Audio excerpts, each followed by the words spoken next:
My name is Andrea Pennington. I'm an integrative physician, acupuncturist, best-selling author, and international speaker.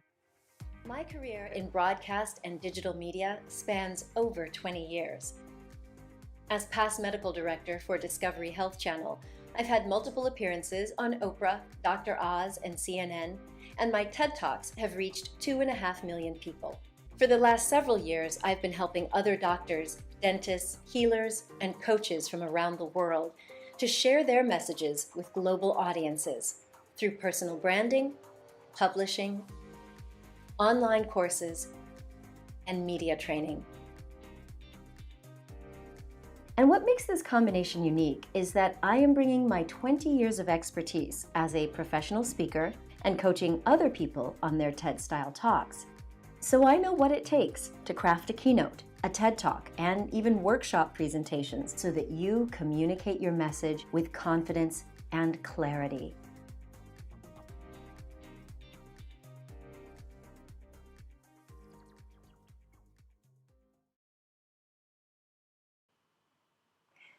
Hello, beautiful soul.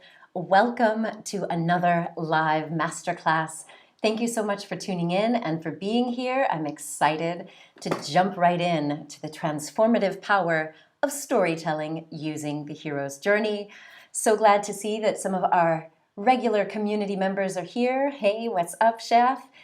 Deborah, very good to have you here with us as well. So good to have you tuning in again. And if you're watching on the replay, drop us a comment below with #replay so that we can give you some love as well. I am your host, Dr. Andrea Pennington. I hope you already knew that, but if not, stick with me. You are in for a treat as we explore how to map out your life and see how it corresponds to the hero's journey as first described by Joseph Campbell. It's really useful for people who want to tell better stories. All right, so very, very glad to have you here. Om Shanti Naman in India. Lovely to have you with us as well. Caris, welcome. All right, so today's workshop is meant to really inspire you. And ideally, what we will do is we'll inspire two types of people. The first is someone who knows that their own personal story, your own story of transformation, could literally change someone's lives. You know that something you've been through, some of the hardships that you've faced, some of the miraculous transformations you've made could help or inspire other people to believe in themselves, or to believe in the divine, or to not give up. Well, that is one of the things that sharing your story can actually do. You can inspire someone else to transform. Sharing your story and learning how to look at your own life through the lens of the hero's journey is also personally transformative. And this is something that I have lived many, many times over. I'm going to share a little bit about how I have been through this heroic journey in my professional career as a TV personality and teacher.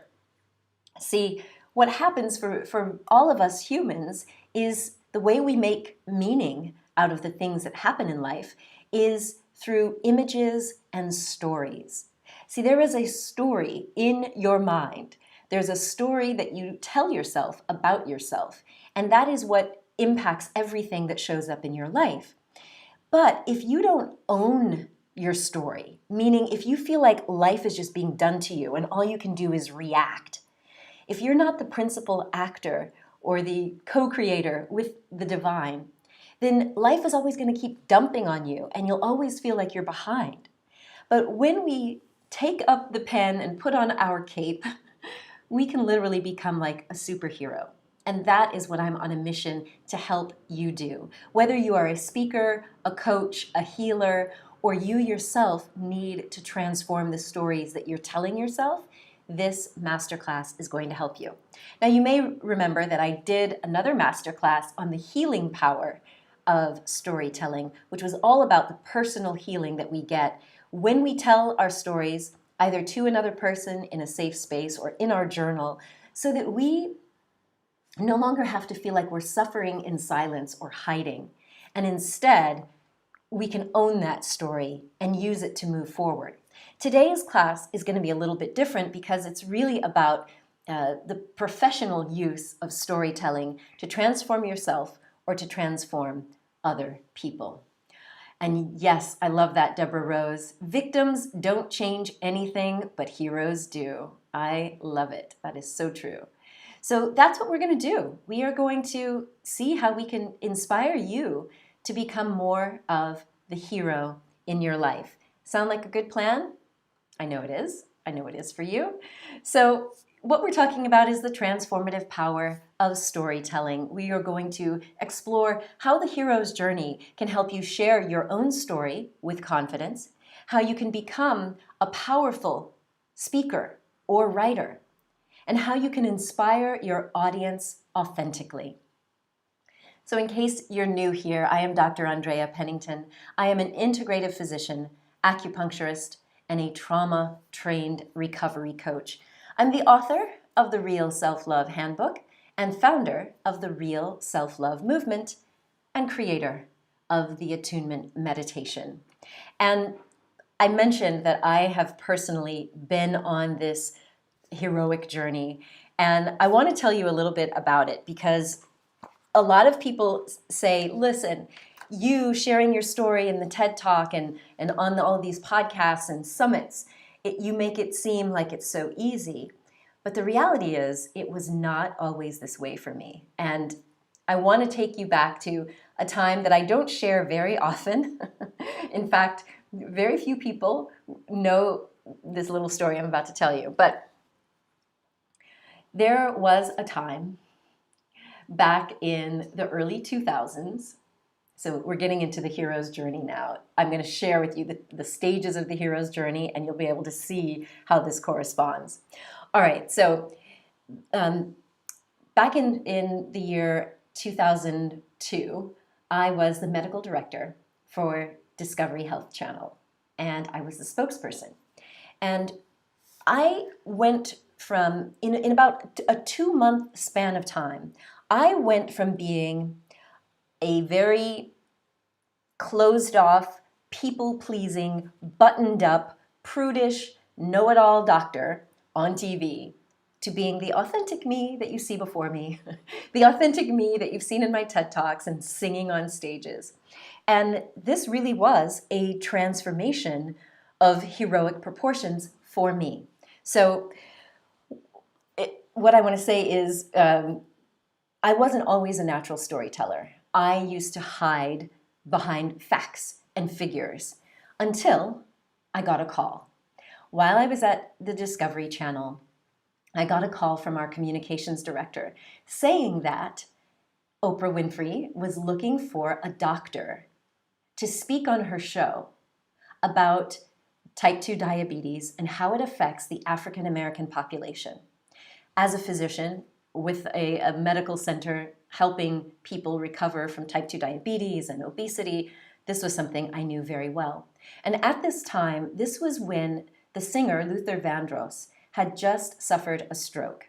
He was in the ICU, and Oprah was so moved to host a show about diabetes because a lot of people in the Black community would call diabetes a little sugar. Oh, you just got a touch of sugar, meaning having high sugar in your blood.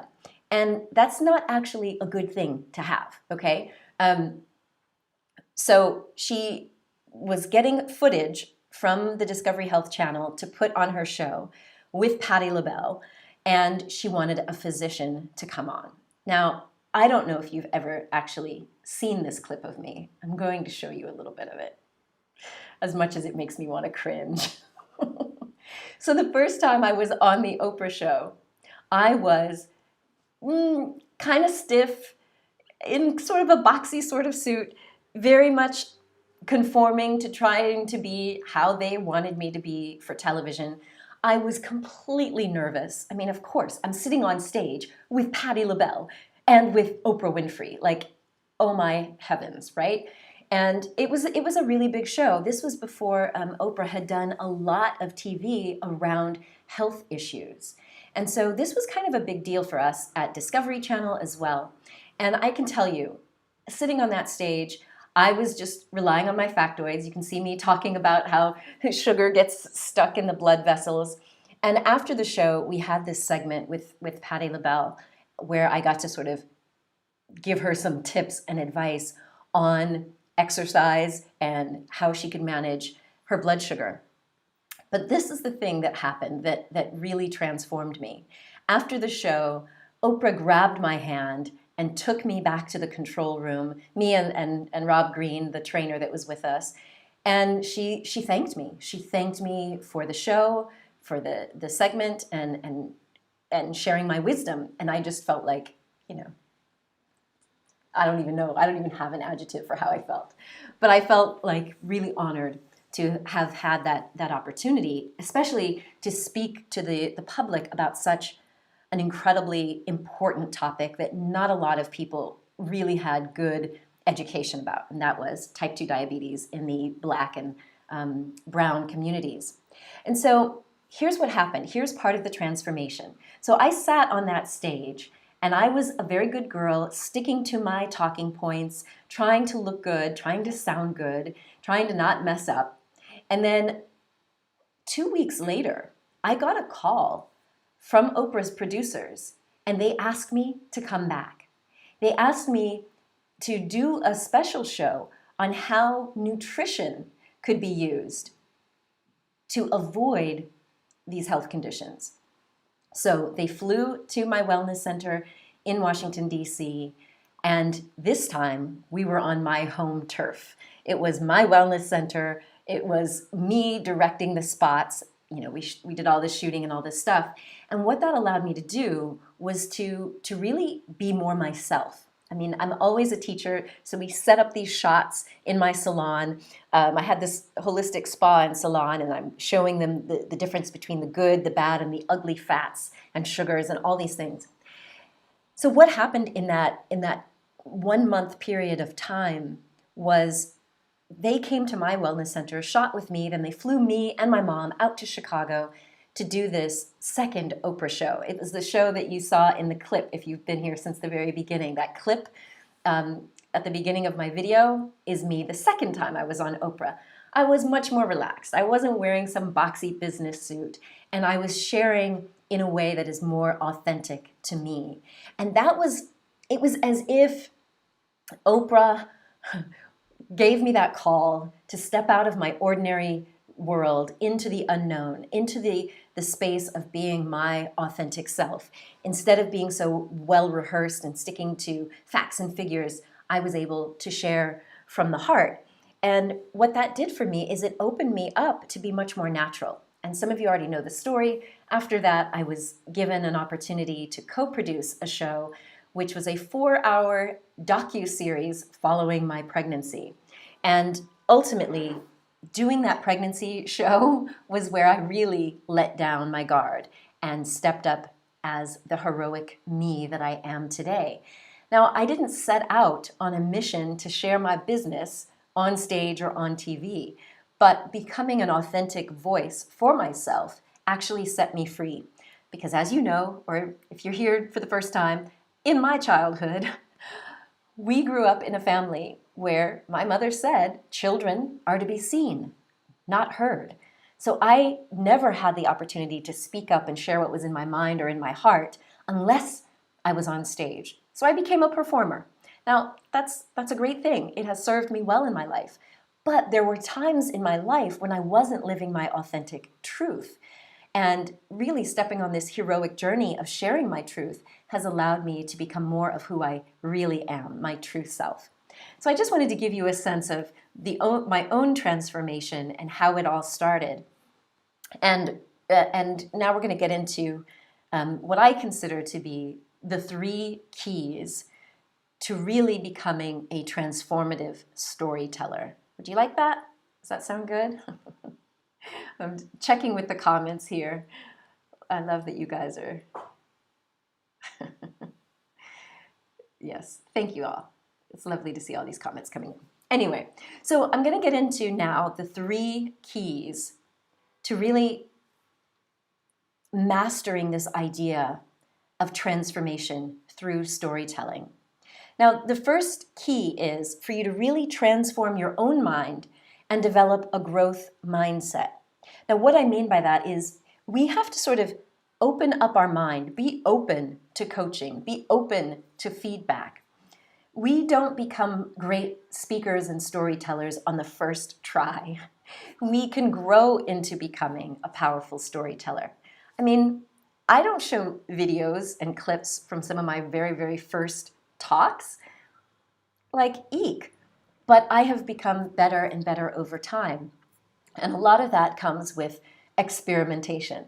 Now, I'm a scientist, I believe in doing experiments. And that's one of the reasons why you'll see my group workshops and the Real Self-Love movement, we create safe spaces so that you can show up and try things on.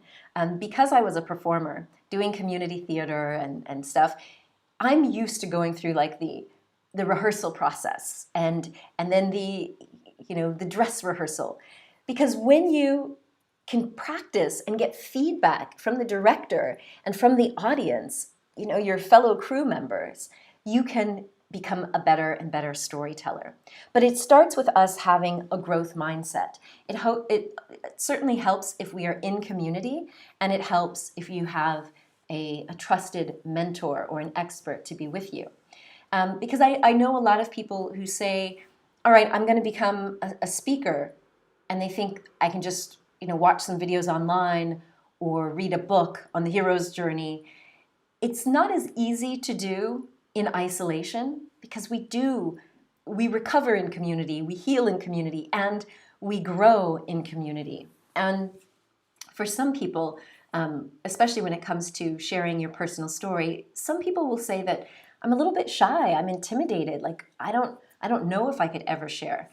And believe me, you don't have to share your personal life stuff. Please underline this.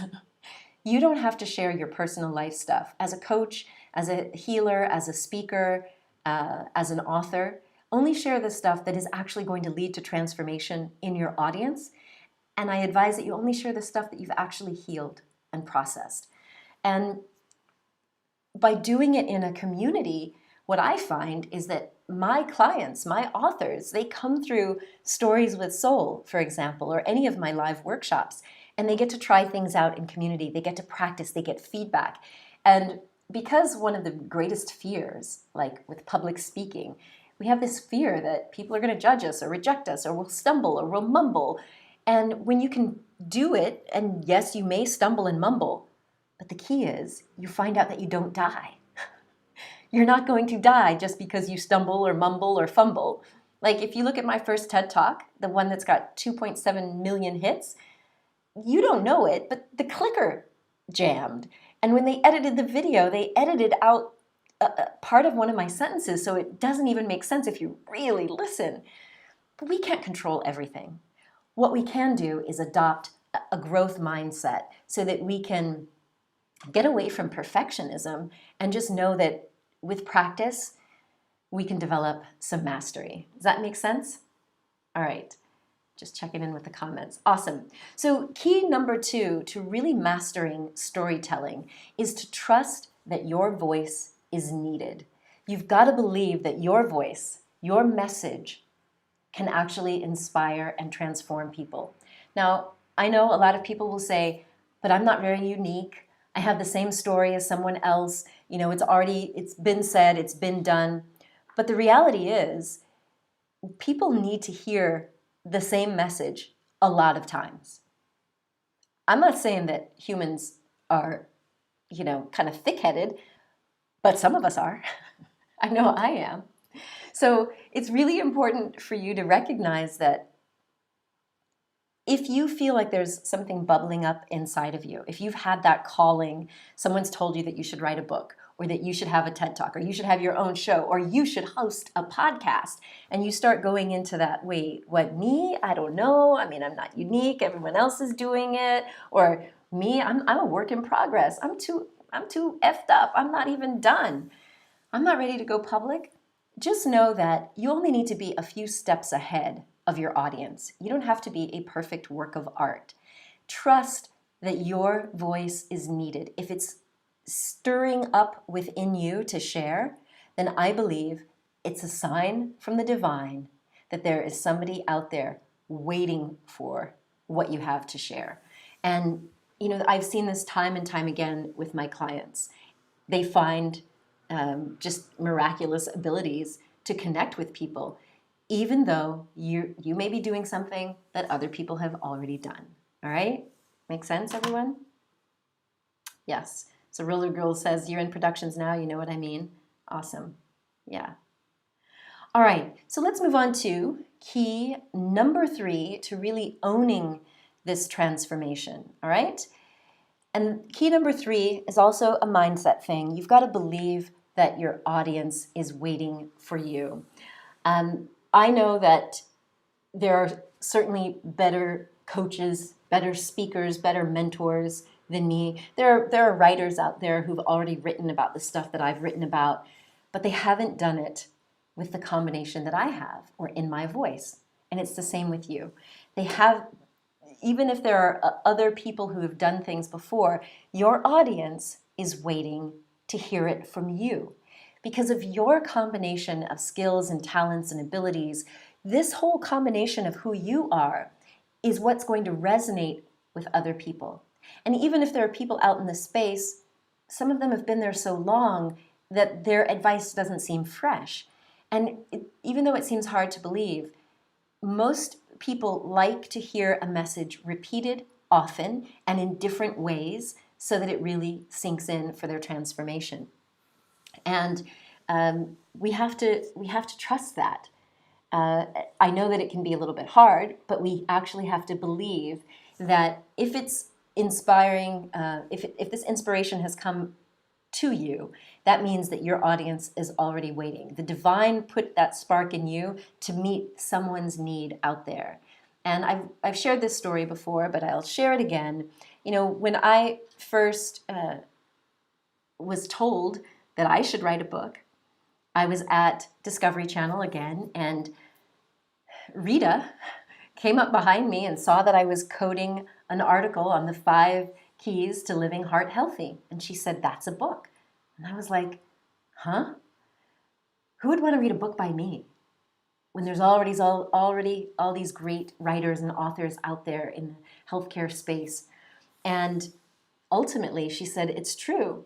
She came from a background in publishing, so I believed her. She said, yes, it's true. There's already Deepak and Wayne Dyer and Christiane and all these other authors, but they're not saying it in the way that you do. Even if you have a similar message, you are a different messenger. And your vibe, what you put out to the world, will resonate with a specific audience that's waiting for you. So with these 3 keys, if you really will transform into a growth mindset, trust that your voice is needed. You need to claim your voice so that you can perfect it. Well, not perfect it. That sounds daunting. So that you can practice, you can get comfortable hearing your own voice without going into judgment. And then believe that your audience is waiting for you, because they are. They are absolutely waiting to hear from you. All right? So let's see what questions you have. Kim Curtis, yes, only you can tell your story. Absolutely. Nobody can tell it like I can tell it, or better than I can tell it. And it's the same for you. Yes. And Heidi, repeating a story in your own unique way, it makes so much sense. It is so true. And we all have a light to share with the world. And that's why I'm here with you. That's why this masterclass is here. It's to remind you that God, the divine, put a light in you that is meant to be shared. And I don't want you to have any of the excuses that I previously had holding you back. And that's why this hero's journey is such an important way to look at your life. You are the hero of your life. You are the hero that you have been waiting for. You are the hero that your audience is waiting for. And the one last thing I will say before we get into the hero's journey, I'm going to walk you through the steps. The last thing I'll say about this is some people ask me, should I really be sharing my personal story if it might impact people who are still alive, especially if there was some trauma or dysfunction in your family? Yeah, you do need to take that into consideration. Now, there are different ways to tell our stories without shining the light on all your dirty laundry. I've done this now in each of my TED Talks. But the number one thing for you to do is own your story for yourself so that you don't continue to perpetually live out the victim role. Now, each of us in families, we each take on a role, depending on your birth order, depending on your temperament, depending on how your parents treated you. You might be the hero in the family, the rescuer, the good girl. That was me, right? You may become the people pleaser. Like, we all have these different roles, the black sheep. Each of those roles were developed when we were kids, when we didn't even have our frontal cortex, this executive function of the ego that can direct us and correct us. Instead, we took on these roles based on what our family and environment was doing. And for many people, they have stayed in those roles all the way into adulthood. And the transformation that can happen when we take on the role of the hero is it offers us the opportunity to go back and rescue our younger self and transform instead of allowing the old patterns and programs to be perpetuated. We can instead make a shift. And that's what I want to empower you to do. All right, does that make sense? So even if you're not going to share your story with the whole wide world, it's good to just recognize that by claiming your own story and learning how to tell it, at least to yourself or in a private setting, like in our workshops, then you take up ownership for your life. Instead of being a reactor, you become the actor in your life. And that is hugely important because then when you transform, when you grow up, when you become more resilient, you can inspire others to transform as well. So some of the family members who might have wanted you to stay in those victim roles or the kid sister role or the whatever, you can transform them as well by living your truth. Not by force. I'm not trying to tell you to take it up as a crusade. I want it to be natural and authentic for you. All right? So enough about the preamble. Let's see if there's any questions before we get into the hero's journey. All right? All right. So Kathleen, Callie, you went from being the good girl to the black sheep. Okay. Does that mean you took a diversion from being in the conformity role to living your truth? We have that in common, my friend. Yes, Deborah Rose, the victim gets the opportunity to grow up. Our hero goes back to our younger self and invites him or her to transform. Yes, that is the invitation. It's what, if we could think about superhero movies, and in today's lesson, I'm actually going to look at the Matrix for the hero's journey. But I always go back to all of the superhero movies. If we could go back to those, we could recognize that there's so much that we've taken on that we didn't have to take on. And we can choose differently. Instead of, getting bit by the spider and becoming good or, being a vigilante, Spider-Man could have became bad. So there's a choice. We use the fuel in our lives. So whatever happened to us, we can start to decide to use that as fuel to move us forward. All right?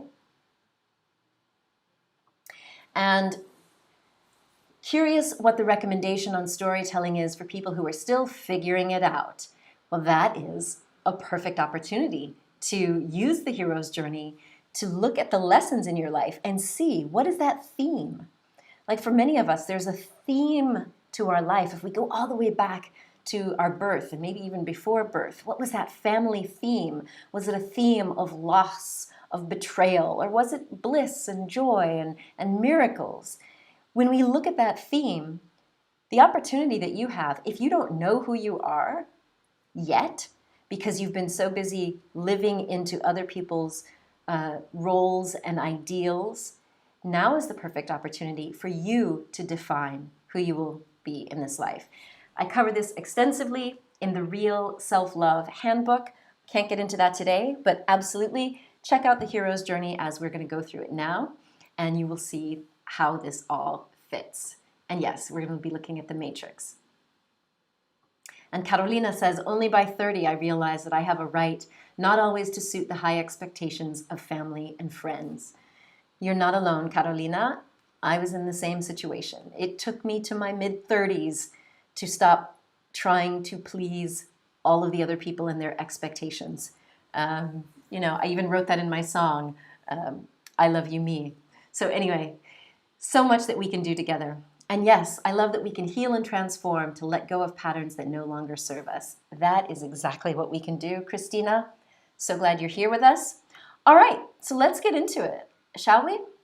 You can continue to leave questions, or I'll open us up for questions in just a moment. Let's go to the hero's journey, shall we? Awesome. All righty then. So the hero's journey was first described by Joseph Campbell. And I came across Joseph Campbell's work when I was at university studying film. And the hero's journey is something he calls the monomyth. The monomyth, it's one single myth.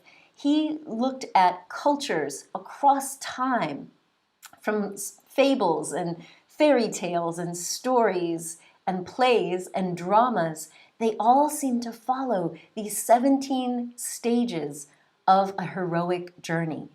And the reason why films can appeal to us, like even the cheesy Disney films can have us shed a tear or relate to these characters, is because all the filmmakers follow the hero's journey structure. It is as if we have evolved to tell these same mythic stories across cultures and across time. So they relate to us. And that's why I teach storytelling, not to be fake, but to actually communicate in a way that will bypass the filters in the brain that want to shut people down and get into the heart and get into the soul. So that's what we can do with the hero's journey. So now you can look at your own life, and if you wanted to share your life story in a memoir, in a TED Talk, in a coaching program, you could actually create your own course based on the steps that you went through in your transformation, mapped out with the hero's journey. Okay? All right, so there's 4 major parts to the hero's journey. The call to adventure is part 1. That was when I got that call from Oprah's producers. It's calling you to the adventure. Part 2 is the initiation. 3 is transformation. And 4 is the heroic return. So let's get into this. We always start off with the hero in their ordinary world. So in the movie, the first movie, The Matrix, we see Neo, and we get right away that he's a computer hacker by night. But during the day, he works in an office, in a cubicle, and you kind of get this sense that his life is kind of dull, and he has this searching going on. And literally, the movie opens up with his computer screen waking him up, saying, "Wake up, Neo, the Matrix has you." And then it literally says, "Follow the white rabbit." And of course, he's like waking up kind of thinking, okay, I've been awake too long. What's going on here? So that's how we see him in his ordinary world. The second piece, the second stage is the call to adventure. So Neo actually does see a white rabbit on the shoulder of this woman who showed up at the door. And they invited him to go out to a club. He goes out, he meets Trinity, and Trinity says, look, you need to meet Morpheus. And of course, Morpheus, the ultimate hacker of all, Neo had wanted to meet. And so the very next day, Neo's in his cubicle, and he gets a FedEx package, and it starts ringing. It's a literal call. His call to adventure was Morpheus, calling him on the phone saying, they're coming for you. You got to get out of there. I'm going to direct you. And Morpheus starts giving him directions on the phone. Run here, stop, wait, turn there. Now go out onto that balcony. But in step 3, stage 3, often there is a refusal of the call. And in this case, Neo standing on the balcony is like, too scared. I can't do it. So can you think about a time in your life where you felt this call? Now, it could be that literally someone called you on the phone, like it happened in my life. Somebody called me, to be on the Oprah show. It could be that someone else is telling you, you need to start a course. You need to share your story. You need to become a speaker. You need to start a podcast. That's this call to adventure. And for some of us, like me with my first book, I was like, no, who, me? Write a book? No, that's not me. No, I'm not good enough. So think in your own life of when this has been true for you. And that's what we call the call to adventure. Now, as we move into the initiation stage, we see the meeting of the mentor is stage 4. And this is where the hero has to either overcome their fear or they get some magical help that allows them to have the courage to leave the ordinary world. And in the Matrix, Neo sits down right across from Morpheus. And I know many of you know the scene. He is offered the red pill or the blue pill. It's like, do you want to stay hooked up to the Matrix, or do you want to leave Wonderland? You can stay in Wonderland, or you can see how deep the rabbit hole goes.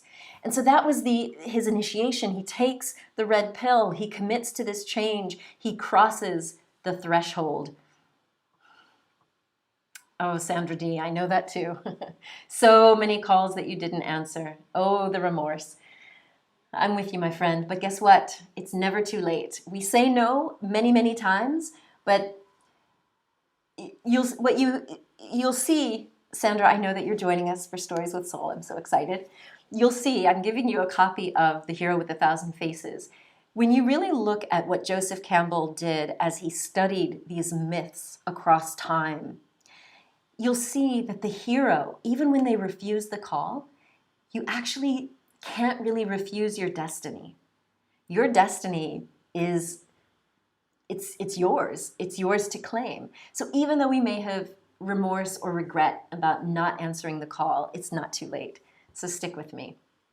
Now, once we've crossed the threshold, and in Neo's case, he gets, swallowed up into this liquid mirror, that is the literal commitment to change. That's when we know that our hero will never be the same again. They can never go back. And then we get to the part where there's tests and there's allies and enemies. And in this case, with the Matrix, like Neo literally meets a whole new crew of people in the ship called the Nebuchadnezzar. And he gets to go into these simulation programs where he gets tested. So here you see he's fighting Morpheus. He's learning how to move in the Matrix, even though his body is like plugged in on this ship, the Nebuchadnezzar. So once we've stepped over that threshold, we may find that there are tests, there are some allies, there are people who are helping us. There may also be forces that are holding us back. And yes, Shireen, resistance can be a gift too. A resistance could be a part of it. Resistance could literally be a character that shows up in your life. But ultimately, when we move to part 3, the transformation, what we see our hero do is they are getting ready for the big ordeal. And the approach in Joseph Campbell's terms, he calls it the approach to the inmost cave. And some people literally go into a cave. They go into this preparation mode. You can think of the bat cave, going in and getting all your weapons and suiting up. In this case, in the Matrix, Neo goes to face his fear by seeing the oracle to find out if he is really the one. And there she is, baking cookies.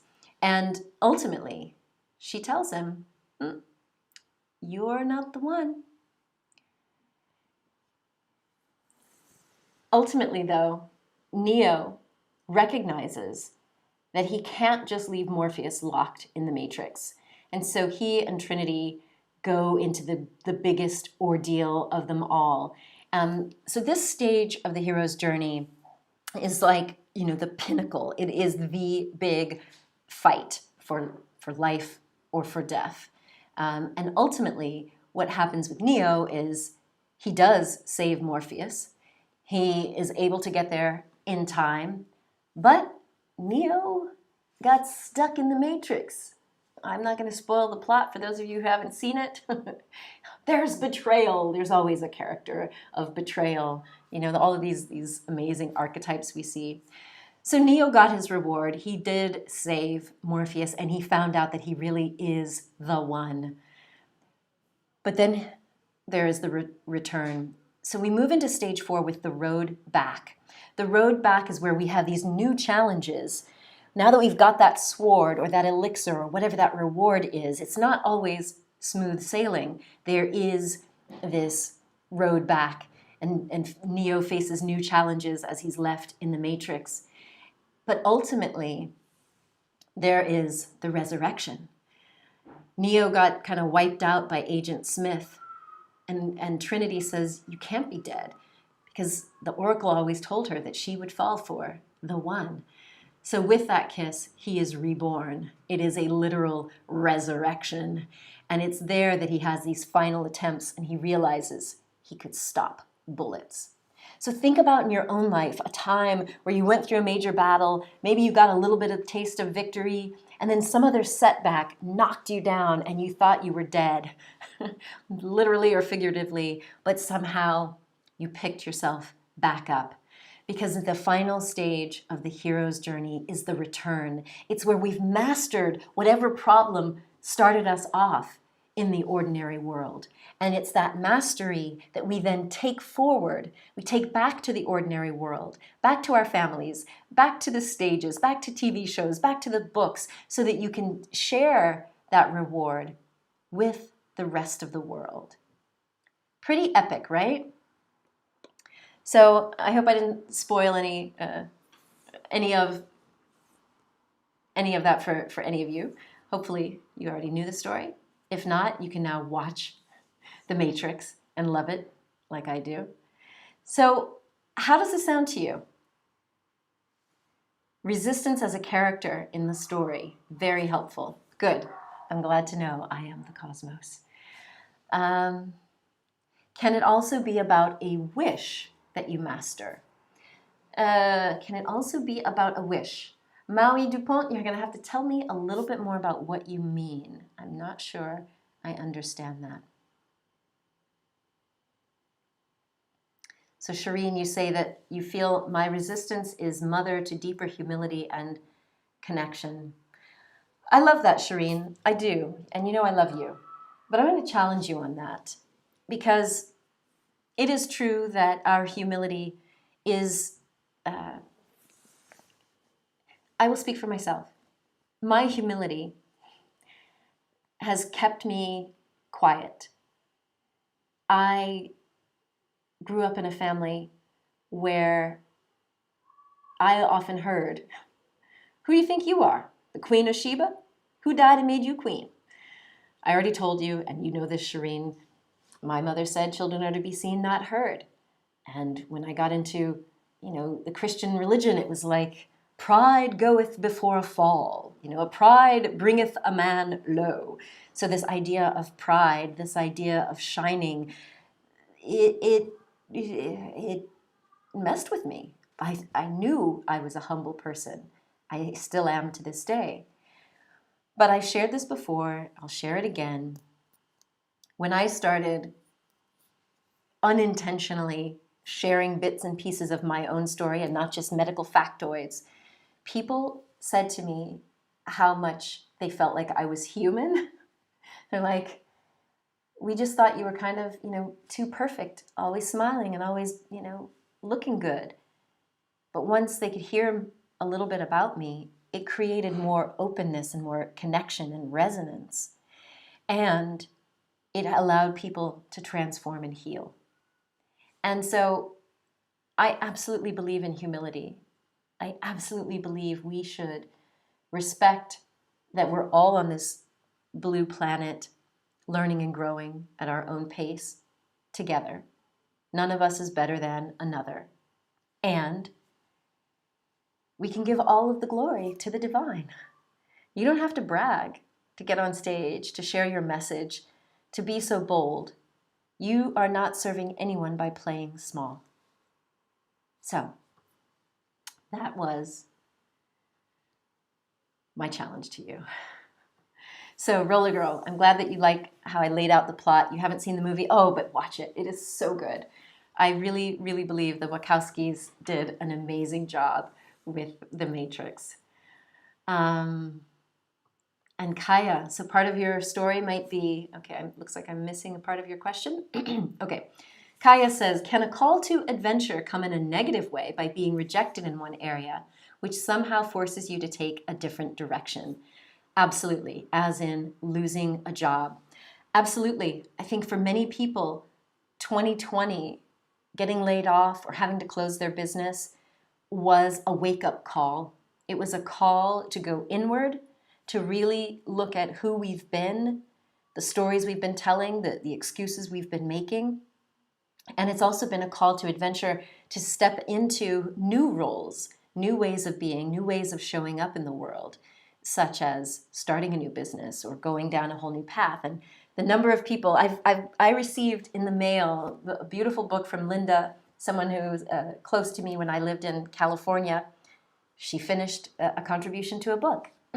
We published 3 books last year. So this call can be in the form of something negative, where our hero is faced with a decision that they have to make, that they can no longer sit in their relatively comfortable life. And so we often look at the call as, this inspirational, motivational thing, but sometimes people are at rock bottom when that call comes. And then we have to take action. Challenge accepted, Shireen. I love it. I'm so glad. Take up this challenge. The one last thing I'll say, and then please do share some more questions if you have them. And then I want to tell you about Stories with Soul and how you can work with me starting this weekend over 6 weeks for our Stories with Soul workshop. One of the many heroic journeys that I've been on since I moved to the south of France is this one.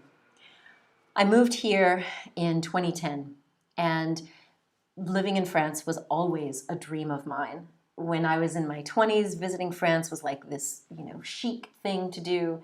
In my early 30s, I thought maybe one day I'll retire and go to France. But after hitting rock bottom with burnout and depression, and recognizing that original brand, that not so cute version of me that you saw on Oprah the first time, I had to actually let her go, kill off the original Dr. Andrea brand. And as a result, I knew that I had to live my truth. And so I moved to the south of France. I stopped doing a lot of major TV and took time to just be a mom, find my own self, my own voice, doing meditation and walking on the beach and all of that. And then, Shireen, you'll appreciate this, because sitting on my meditation mat, I started to get this bubbling, this urge, a call to get back on stage and to get back on TV. And at first I thought it was the ego. Oh, little ego, you just miss being a star, you miss being on TV all the time. So I went into self-judgment. And as I sat there on my meditation mat, this urge to share, it's like I had learned so much from the time that I left America and moved here about healing, about recovering from trauma and burnout. And there was something in me that's like, you have to share. And this is not from ego. This is from God. This is my soul.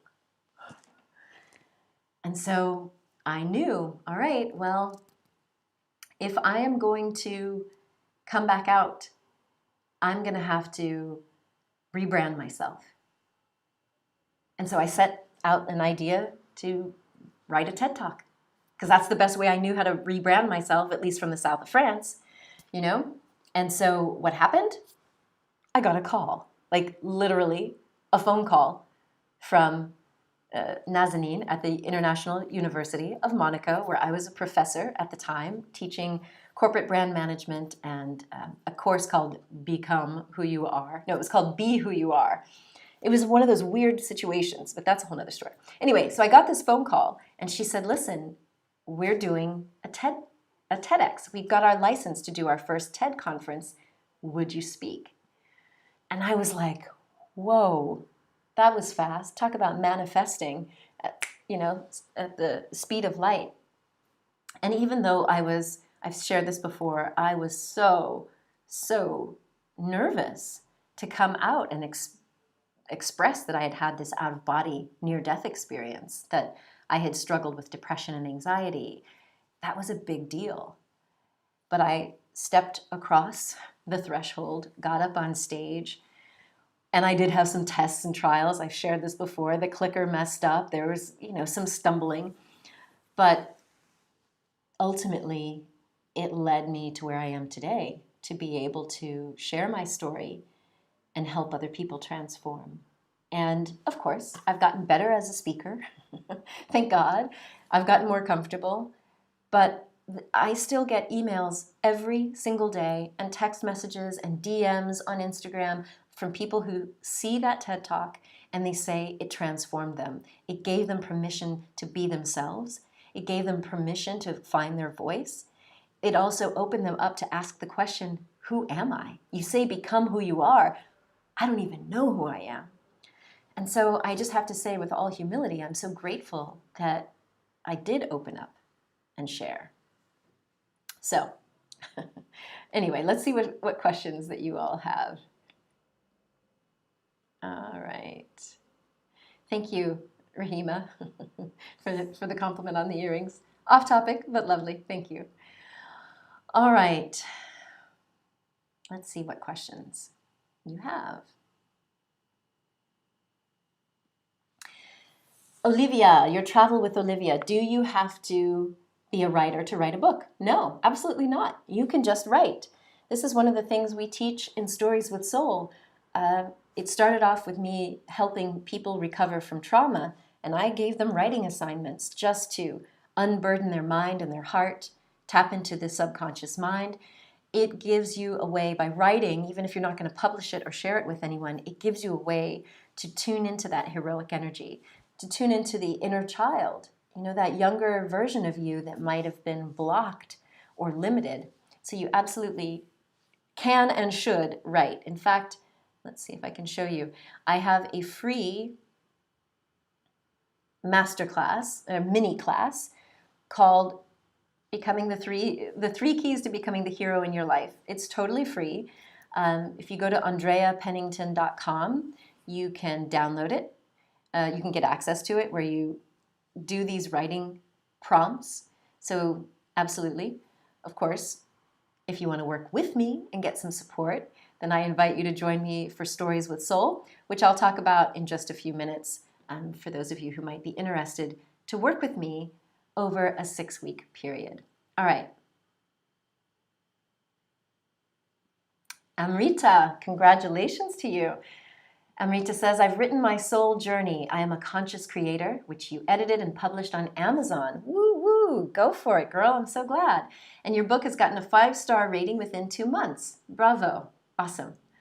And Callie, can we be called to something so we can see that it's what we don't want or need?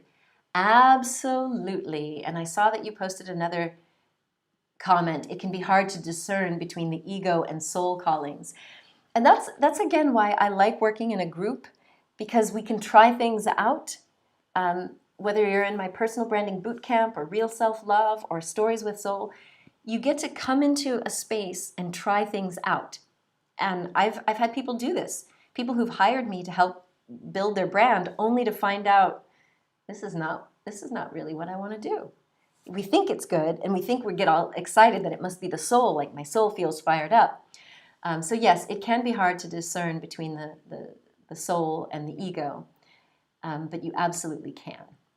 And yes, you can be called to something so that you can finally satisfy yourself to say, okay, this is not what I want. This is not what I need in my life. She Leads, Cape Town. Can you use your hero's journey in your branding? Yes, that is what I'm doing here with you. I am sharing my heroic journeys as part of my authentic brand. And I recommend it for all of the people who are in my Global Luminary Academy. Yes. Rahima, how do you go about telling your story while you're still remembering only the trauma? I would say you do that privately. If you're still processing the trauma, you don't share it with the whole world. You share it privately, either in your own journal for yourself, with a therapist or a coach, maybe in a healing group, whether you're in a 12-step recovery program or you join one of our programs, so that you're in a safe space. It's really important as we're healing and processing trauma to do it in a way that our inner child can feel safe enough to remember, particularly if there's trauma. And if you're only starting to get some of this trauma bubbling up, I say don't go public. You don't want to have a meltdown on TV or on stage. You want to do that in a safe space. All right. So Kathy, challenge is call, change successfully is good story. Good movie is good storytelling. You learned this course in cinema. All right, awesome. So you've already known the hero's journey. All right. So Maui Dupont, I'm talking about living in France. It's a wish of yours. Your story is opening up the doors and walls that are keeping out wishes. Oh, I love that. Yes, opening the doors that block our wishes. Yes, write and tell that story. It's more about what's possible when we open up to wishes. I love that. Yeah. You know, so many people tell me that they're afraid to dream. They're afraid to have wishes. So I love that you're going to write a story about that. Please, please do. So problems in step 12, for instance, to master, it could be wishes. Yeah, absolutely. So in your 12-step journey, in the hero's journey, finally tuning into wishes and accepting them and maybe even manifesting them could be the quote-unquote mastery of the problem. Awesome. All right, so is Stories with Soul kind of like narrative therapy? Yes, Rahima, Stories with Soul is exactly that. It is narrative therapy. I first started using it 18 years ago in my medical practice. And narrative therapy, for those of you who don't know, or expressive therapy, really got popular with the work of James Pennebaker, who was working with college students, and the assignment, and you'll find that assignment in the 3 Keys to Becoming the Hero of Your Life, the free mini course. I invite you to write about a low point in your life, and you write about it for 4 days straight, only 20 minutes at a time, just writing, writing, writing. And that expressive narrative therapy has been clinically shown to decrease pain, health challenges, the number of visits that people go to a doctor. It literally transforms because it's an unburdening of the subconscious. And when we keep secrets, when we hide or deny the things that we've lived in this life, that energy ends up going inward and creating problems. The trauma of the past lives in our brain and in our tissues. And that's one of the reasons why I recommend doing your narrative therapy with a pen and paper or pencil, so that you're actually engaging parts of the brain and your motor neurons as you're unburdening your soul. So Stories with Soul is indeed a form of narrative therapy. We're helping people tell their own story in a safe space for themselves. Some people who do Stories with Soul are writers and authors. They are people who want to do public speaking. But the first transformation that we go through is our own. So that's what we do.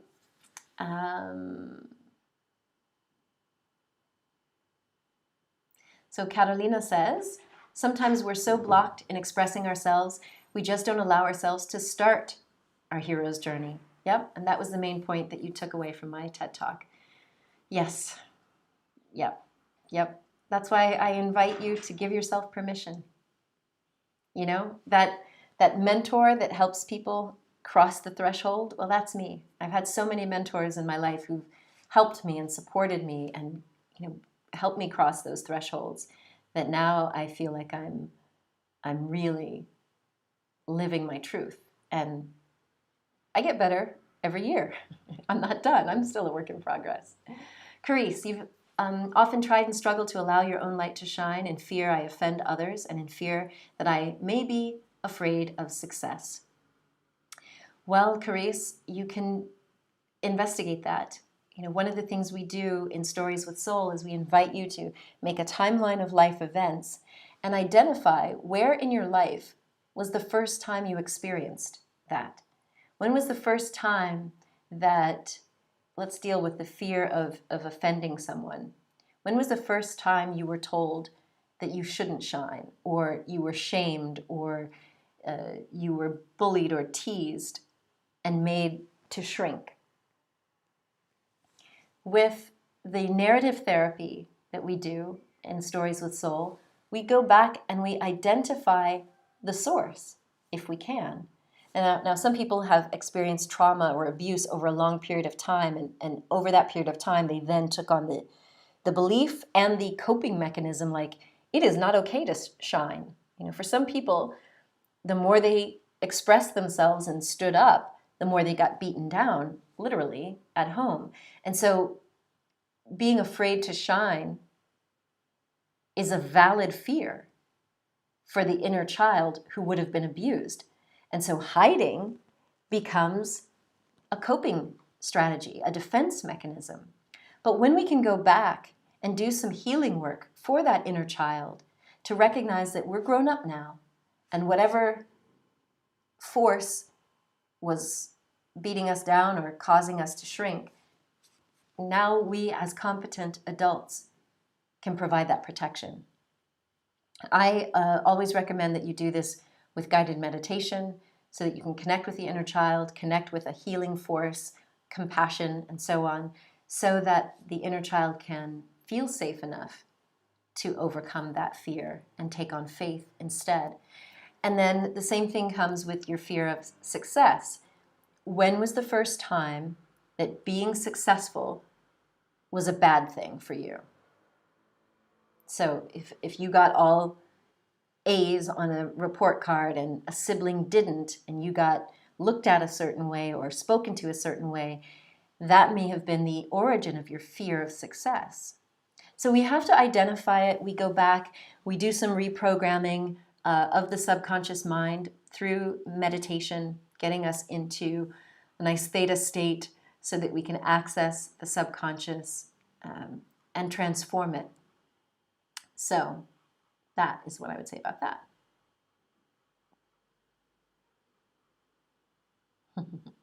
So Shireen, your first big leap in public sharing of vulnerability and authenticity really opened doors.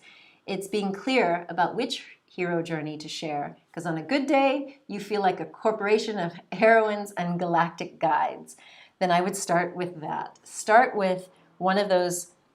You'll see this if you do the free version, my free mini course on the 3 keys to become the hero of your life. You'll see that in that course, I invite you to write about a peak experience. And in a peak experience, you do start to find out what are your superpowers. If you were in a corporation of heroines and galactic guides, what would those qualities be like? And then you write about it, and then you create what we call a personal success mantra. So that is completely free if you'd like to do that, and you'll find that it's really, really, really helpful. Now, for those of you who are still with me, I'm going to share a little bit about Stories with Soul, because I know some of you have been on the fence, or you've been wondering, should I join? Stories with Soul is a 6-week life writing workshop that uses storytelling with the hero's journey. And we're starting this week. It's Saturday and Sunday, March 20th and 21st. And then we have 3 follow-up sessions ending on May 1st. So this is your chance to work with me live. There are 2 days of live training that's valued at $1,500. And then we have 3 group feedback sessions. So again, you're healing in community. You don't have to do this alone. So whether you're writing something that you're going to share with the world in a speech or in a book, or you're just writing to heal for yourself, you get support. And then you also get 10 guided meditations. So I've talked about getting you into that deep state of relaxation so that you can access the subconscious. There's a 20-page workbook valued at $98. So the total course value is over $2,000. But of course, you're not going to pay for that. Although if this just liberated you to find your true purpose and speak authentically, it would be totally worth it. But there are bonus gifts. I'm giving you 6 digital books and an audiobook. Here at Make Your Mark Global, we publish group books where people get to share their stories in these books of how they've overcome things in their lives. So I'm giving you these books so that you can really see how other people have used storytelling in a heroic way, and you get an audio copy of my book, The Real Self-Love Handbook. So with all of the bonus gifts that you get, the media success course is also included, because if you are one of the people who might be wanting to share your story with the world, I want you to be media ready. So I've included the media success course. And we've already had some people take the first 10 signups, but we have replenished those for this masterclass. The first 10 people who sign up for Stories with Soul will get a private session with me. And my current rate for sessions is $422. So all of these bonus gifts add up to $670. And that takes the total value of this 6-week life writing workshop to over $3,000. And your investment is only $530.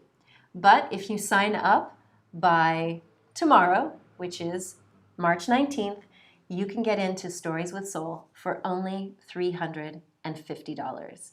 This is my gift to this community so that you can literally become a transformative storyteller for yourself, for your followers, for your family, for whatever matters most in your life. So I hope this has been helpful. If there are more questions, I am very happy to entertain them.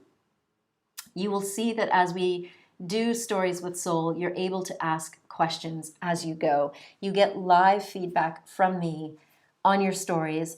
You get to share in a group format, which is so therapeutic. It really is.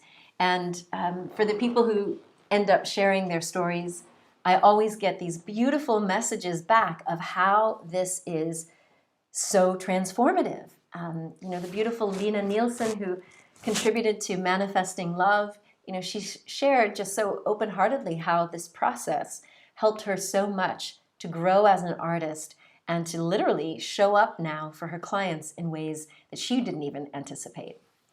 And Callie, I'm so glad that you're going to be joining us as well. I have so enjoyed working with you and sending love and light in our Real Self-Love days, but now we get 6 weeks together, so I'm so looking forward to it. So this is exciting times for us. Stories with Soul used to be a workshop that was only available to my authors. Last year was the first year that we opened it up to the public. So everyone who's published at Make Your Mark Global goes through Stories with Soul. And it allows me to really coach people on how to tell good stories and how to make sure that they are healed and transform themselves before they share with the world. But last year, we had so many people who said, I want to learn this hero's journey thing. I want to learn how to heal and transform the pain of my past. And so that is why we have opened it up to the public. So happy to have you all here. Grateful that, awesome, Kim. I'm so glad that you're ready now. You were held back by family and friends, but you are no longer interested in living your life according to others. Self-renewal is here for me. All right, I love it. My encore life. Do it, Kim. Now is the time. Absolutely. One of the benefits that we get from really sharing our story even if it's just with our own journal, is that when you own your story and your imperfections and you can share the whole truth, even if it's just for your journal, even the not so pretty parts, you're going to recognize that as you hear other people or you read these other stories, if we can identify with you through you sharing a story, we're more likely to follow you. So if you're trying to grow your following as an expert, then this sharing your story can do that for you. Got me? So, Sandra D, what are my thoughts on using a pen name? I think it's absolutely fine if you are sharing a story that you don't necessarily want to be tied to your family of origin, but you know that the story could transform someone else. A pen name is totally fine. I'm totally down with that. And Gerd in Norway, so happy to see you here. Gerd was here when we hosted Stories with Soul in France. You've been here before with me, so awesome. Christina, thank you so much for being here. I'm very glad that you got to be here. And Lena, you are here. Liberating and yes, transformative, beyond what I could have ever imagined. Oh, thank you. Yes, and with the writing experience, I can now write more stories as they evolve in my new heart-centered business. Blessings to you, Lena. I'm so happy for you. And yes, Kim, that's right. No more imposter syndrome. We own it. That's part of what happens when we own our story. Instead of me folding and molding myself to fit in a box or into these other roles, I get to be myself. And I don't have to feel like a fraud. I don't have to worry that someone's going to find out I'm not good enough. I'm Dre. There's nobody that can do Dre better than Dre. You know what I mean? So, yeah. All right.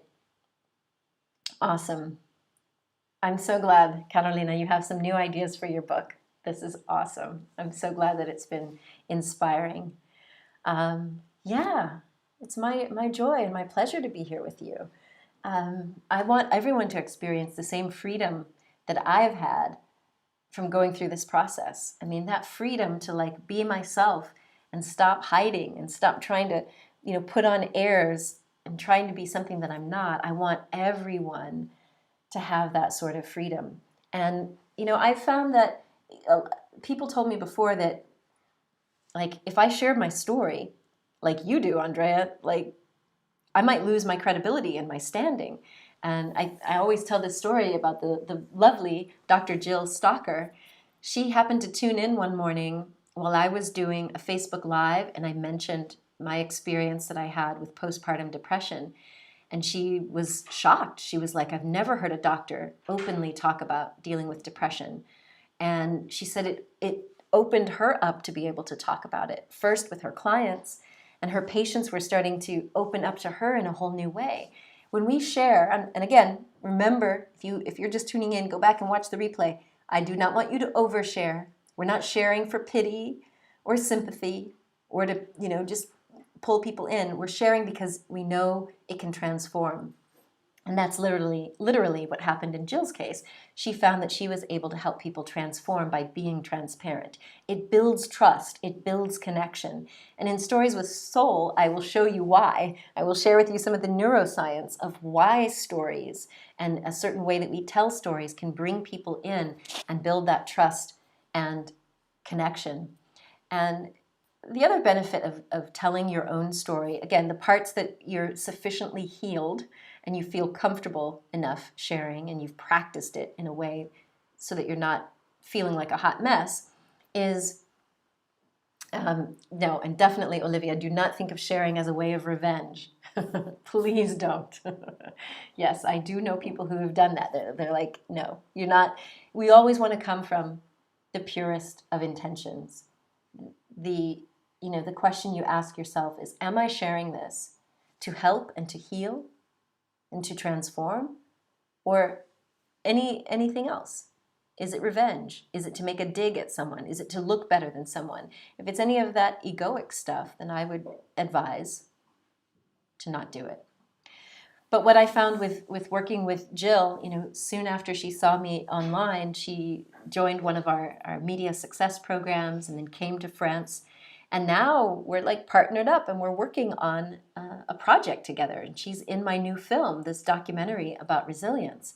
And so for me, opening up and sharing just a little bit about me has helped people feel connected to me and trust me enough to actually work with me. And what it means that we can do as teachers and leaders is that we lead with compassion. We're not leading as if I'm the smarty pants know-it-all, do what I say. No, we're leading to say, look, I've made it through this. You can make it through as well. So I hope that this has been somewhat inspiring for you. I hope that you now can see that there is this transformative power of becoming the hero of your own life story for yourself, for the people whose lives you can touch and transform. And again, if you'd like to join us for Stories with Soul, it's starting this Saturday. Hurry, because you can still get the early bird price of just $350. And as I said, we have renewed more spots. The first 10 people who sign up will get a private session with me. So thank you. Thank you for allowing me to share some of my nerdy passion for storytelling and the hero's journey with you in your world. If you have questions, shoot me an email and I'd be happy to answer them. And yes, Olivia, it is $350 US. That is the early bird price. As of Friday at midnight, the price goes up to the normal price, which is $530. So, very glad that this was inspiring. I hope that you have gotten some ideas about how your life could actually shape up moving forward as the hero in your own epic life. I thank you for tuning in. If you have any questions, I am available via email. Always a pleasure to connect with you. Thank you, thank you, thank you for all of the kind words and wishes. I love it. Thank you. You all make me feel so happy, so proud, and so grateful to do what I feel the divine is leading me and guiding me to do. So thank you all for being here. Thank you, Donna. De rien, Carolina. And yes, Sandra D, see you Saturday. And I know some other folks are here. I will see you on Saturday. Much love to you, my friends. Please remember that as you are on this healing journey, you have so much incredible worth and value. You are a gift to the world. So share your presence with passion. Much love. See you soon.